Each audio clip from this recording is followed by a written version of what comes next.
What's going on, guys? It is Aiden Hutchinson. What's up, man? It's your boy Amon-Ra St. Brown. What's up, everybody? It's Calvin Johnson Jr. here, a.k.a. Legatron, a.k.a. First Ballot. What's going on, Coach Dan at Lions Talk Live and the Dew Crew? This is Ball Hawk Ifeatu Melifonwu of the Detroit Lions. Everybody make sure you help support the YouTube channel Lions Talk Live by clicking that like and subscribe button. Let's get it and go Detroit. Greetings and salutations to everyone out there in YouTube land. This is Dan Skipper, offensive weapon for the Detroit Lions. Make sure you all help support Lions Talk Live and Coach Dan by clicking on that like and subscribe button. Everybody, woo! Well, greetings and salutations, everybody out there in YouTube land. I am your host once again, Dan Thornton, and I want to thank you all for joining us here today. Lions Talk Live post-game show edition, and I'm going to say this to you guys. That is one of the more stunning comebacks I've ever seen in my time covering the Detroit Lions. I started covering the Detroit Lions in 88 or 89, something like that, and I'm going to say this. There ain't been many like that.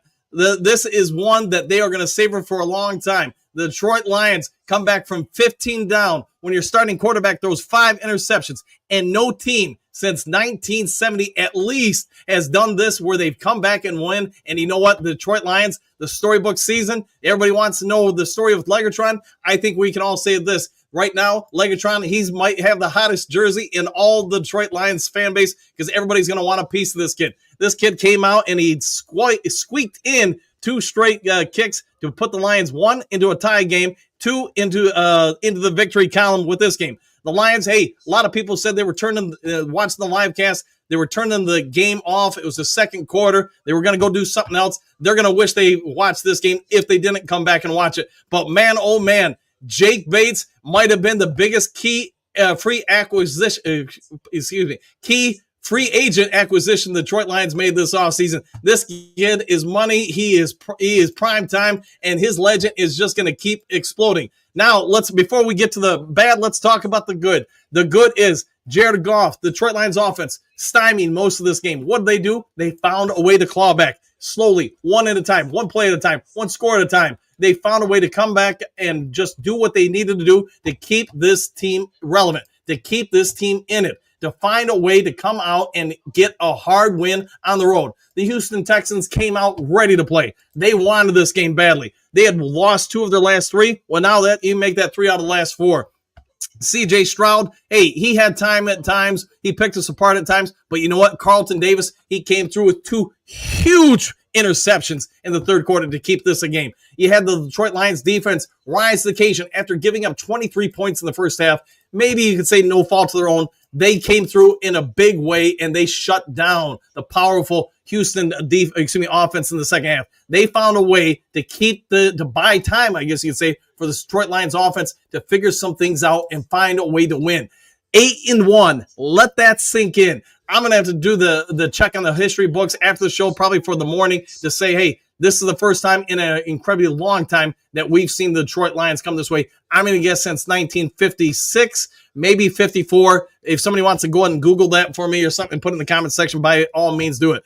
There were questions about Jake Bates. Like I said earlier, that's no longer the question. You know, hey, here's what you can say. You played one of the best teams in the AFC in a day where your quarterback may have played one of the worst games in his history, and you still found a way to win. Goff was not good. You could say it was because of the pass blocking. You could say he was just off. You could say because he took a couple shots to the head that didn't get flagged. Whatever you want to say, here's what we can say. That's our quarterback. He found a way to overcome his worst performance in his 9-year career, and he found a way to win. At the end of the day, all that matters is did you win or lose? And we can say this: the Lions found a way to explode in that second half and come back and win. A lot of people watching the live show, probably a lot of people across the nation are saying, man, this team isn't looking so great. It's just an off day, but they found a way to come back. Now, let's also real quickly talk about the reemergence of James Houston. Houston was a problem for Houston and C.J. Stroud, several times getting pressures, showing some of that flash, some of that burst, some of that quickness that we haven't seen since before he broke his leg last year. I think the Lions coaching staff, in hindsight, we can look back and say, man, they might have known something, because last week you saw him get a season high in snaps. He got, I don't know if he got 39 snaps tonight, but he got a lot, and that came through in a big way for us. He got to Stroud. He forced a couple of sacks, nearly forced a fumble when Stroud kind of pitched it or tried to hand it off, whatever he was trying to do. That I don't know. Whatever it was all good for the Detroit Lions. Now let's talk about Jameson Williams. Kind of held on. Hopefully he's okay. Just came through some big clutch catches, including his last one of the night, where you can see he got sandwiched between two Houston's guys. A lot of people would have fumbled that football. He did not, so give him a big shout out. Come back from his suspension. We don't know about, at least I don't know at the time I'm talking to you, about Sam Laporta. He left the game with a shoulder injury. Hopefully he's going to be okay.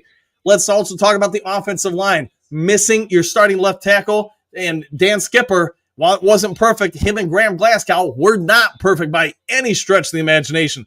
But at the end of the day, they got better over time. They did enough against Houston's very fast, very physical, very athletic front. They gave us a lot of problems, but over the course of the game, you saw some adjustments from Ben Johnson, Jared Goff, and this offensive line. They used some things to our advantage. Let me say, okay, Joseph, since 1953, okay, his last time we were 8-1. Now let's talk about this. The Lions here dodged a bit of a bullet. It's my opinion as a coach, you're sometimes not always going to play your best game. But if you find a way to win, that's the mark of a good team. This team did just that. They found a way to win. They overcame the adversity. They overcame, being down 15 points at halftime or whatever it was. And they came back, they showed the grit. They showed the courage. They showed everything you want. Carlton Davis, there were some fans that were against this guy, not liking him, but you know what he's done? Every week he's been here in Detroit, he's played better and better. And today, perhaps, not that the other people didn't make plays, but he made two of the bigger plays of the game. Oh my gosh, I can't even tell you what I'm feeling right now. I'm trying to keep my voice down because Jen is literally sleeping. And I know she gets up earlier than I do for work, so I'm trying to be respectful of that. But go ahead, guys. Live it up right now, because now that you've got through this game, and you did get through this game, you found a way to claw through and get that win. Now you got the Jags. Now you got Indy. And after that, you got Thanksgiving Day, and you got the Chicago Bears. If the Lions can somehow manage to win those next three games, you're 11-1. And you know what? I'm guessing at that point, you're a lock to make the playoffs. Now it's just talking about the seeding and the NFC North. Don Burt, there you go. And I'm not going to go through the entire comment section. I just, don't have that in me after doing a 4-hour telecast of the live show, the host party, whatever. But Aaron Glenn, here's Johnny. You're 100% right. Aaron Glenn's taken a lot of heat from different people in our fan base for some time. You know what we can say? Without Aaron Glenn and that defense tonight, we would not have been in this game. The offense was not hitting tonight, but the offense found a way. The defense came through. Ali McNeil got to the quarterback. Hopefully his jaw is okay. You know what? O'Connor, who I know most of us don't even know a ton about. If you're watching the watch party, I was talking about it. This kid made some plays today. I'm sure he didn't get a ton of snaps, but he came through and made enough plays. So here's what we can say going forward. Do we get a little bit more out of James Houston? Is he starting to reemerge to 2022 Houston, along with Pascal, along with Levi, and now Zadarius Smith? Maybe that front gets a little bit better. The linebacker core. Man, I thought Neiman played well, even though it was in a limited role. I was not expecting him to play, but he played a big role. Captain Jack Campbell was out there continuing his ascension of the ranks of the linebacking core in the NFC North. Alex Anzalone, I thought, played a real good game. Didn't hear much out of Kirby Joseph today. I think they threw away from him. Probably a smart move for Houston. But you know what we did here? Carlton Davis made some big plays. Brian Branch made a ton of big plays. And yes, you're buying another game where Terrion Arnold, he doesn't play great, but every game I think he is getting a little bit better. It is perhaps one of the toughest positions in all the NFL to play as a rookie. That is the cornerback spot. You know what? He is making strong progressions, in my opinion. Is he an all-star? Is he an all-pro? Nothing like that at all. But you know what? By the time we get to the playoffs, I think he's going to be a whole lot better.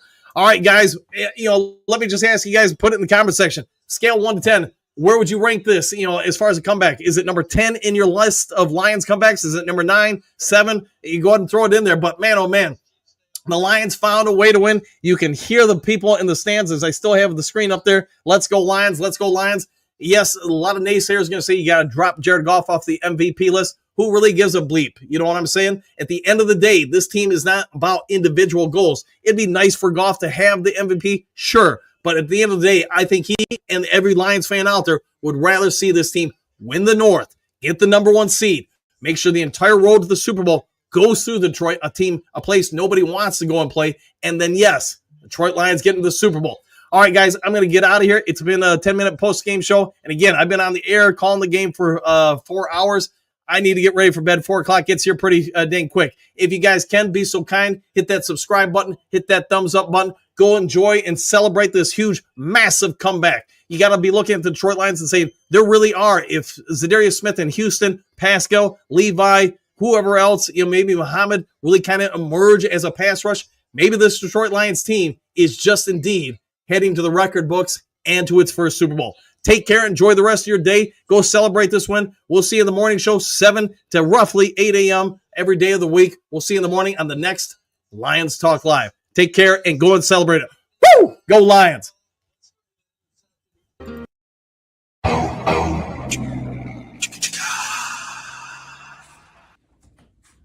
You're still here? What are you doing here? It's over. The show's over. Go home.